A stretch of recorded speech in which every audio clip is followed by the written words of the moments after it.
Hello everyone, welcome back to the YouTube channel of Vision Education Hub. In our previous video, we have discussed the topic of electric flux and now will be discussing some questions on it. So the first question is, an arbitrary surface encloses a dipole. What will be the electric flux through this surface? Simple है. According to Gauss law, the electric flux is total charge upon epsilon naught. The total charge in the system will be 0 because plus q and minus q cancel out each other. Okay. Therefore, the net electric flux through the cube or any arbitrary surface will be 0. And the next question is, the electric field components in the given figure are Ex is equals to Cx, Ey is equals to 0, Ez is equals to 0, where C is the constant.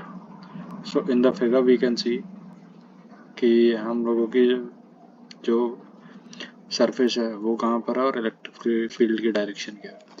So we have to find total electric flux passing through the cube and the total charge inside the cube. So first phi total will be phi exit minus phi enter. ठीक है. So here we will be having C into 2a minus CA whole a square. So therefore the value of the final flux will be CA cube, and the flux through cube will be CA cube. Therefore the charge will be Q is equals to CA cube epsilon naught. Okay, and we will be seeing one more question. The electric field components are given.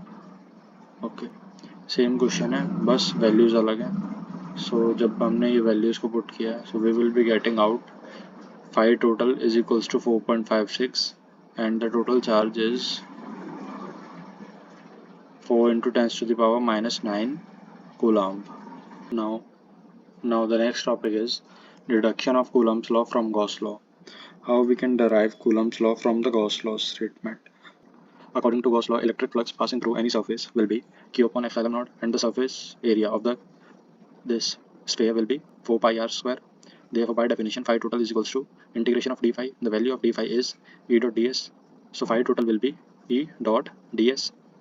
Okay, here we got it. But according to Gauss law, we have pi E is equals to Q upon epsilon naught. That is, on comparing, we will get Es is equals to Q upon epsilon naught. And on putting the value of S, we will be getting E is equals to 1 upon 4 pi epsilon naught Q upon r square. Okay, this 1 upon 4 pi epsilon naught can be termed as K.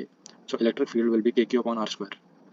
And the force experienced by Q naught will be F is equals to Q into electric field, and we got the value of electric field here. So we can put it into this formula and we will be getting out the relation that is from Coulomb's law. F is equals to K Q naught upon r square. And here's the last topic, applications of Gauss law. Electric field due to long straight wire. Okay, what is the electric field due to long straight wire according to Gauss law? So here we consider a long straight wire having linear charge density of lambda. Take a point P at distance r as shown below. We will be considering this figure for the proof, and as we move forward, we have the linear charge density lambda, that is Q upon L. So therefore the value of Q will be lambda L. Okay, by definition of Gauss law, total flux will be of integration of d phi E, and the value of d phi E is E dot ds. And when we put this for all the three surfaces, the three surfaces are, this is the first one, the upper surface area, and here's the second one, the lower surface area, and the third one is the circumference. Okay. So here we will be getting only by this third area, because area vector of first and second is perpendicular to the electric field. So the whole electric flux will be calculated by the third surface. By the Gauss theorem, phi is equals to Q upon epsilon naught, and when we combine this, we will be having value of Q as lambda upon L. On comparing this equation, we will be similarly getting this and putting the value of S, that is 2 pi RL, and solving the equation, we will be having electric field due to straight wire is 2k lambda by r, where r is the distance of the point. Okay, r is equals to distance, हम इसे d से भी denote कर सकते हैं. And the next is electric field due to plane infinite sheet. ठीक है, infinite sheet दो तरीके की हो सकती है, एक तो thin जिसकी thickness 0 and it can be thick also. So if it is thick, then it will be considered as 3-dimensional. ठीक है, so which is not in our syllabus. So we will be considering a 2D surface only.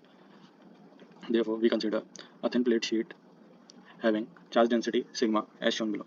So here we have the charge density sigma, which is surface charge density, and on putting the value in the equation, similarly we will be getting out the total flux, that is E is equals to phi is equals to 2EA, and on putting this we will be getting E sheet is equals to sigma upon 2 epsilon naught, which is independent of distance.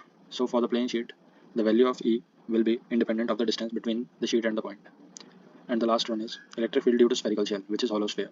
Consider a metallic hollow sphere of radius r and charge q is uniformly distributed over as shown below. So here we have the figure, and the charge is all over distributed on the surface of the sphere, and we will be having a point P. We will be having a point P on another surface, which is r distance from the center of the sphere.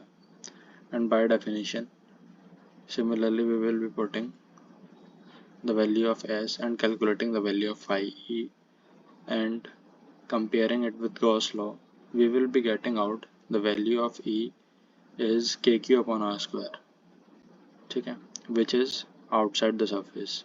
And when we get inside the surface, then the value of q will be 0, because electric field will not pass on the surface, okay, because charge will reside on the surface due to skin effect. We have studied this and the properties of charge. In metallic bodies, the charge is there only on the surface of metallic bodies, not inside that. Okay, so here this is all, and the next is graph for the relation, which is E is equals to maximum at the surface of E is equals to maximum at the surface of sphere, and inside the surface E in is equals to 0, and outside the surface it is inversely proportional to r square. So whenever the r increases, the electric field due to that spherical shell decreases.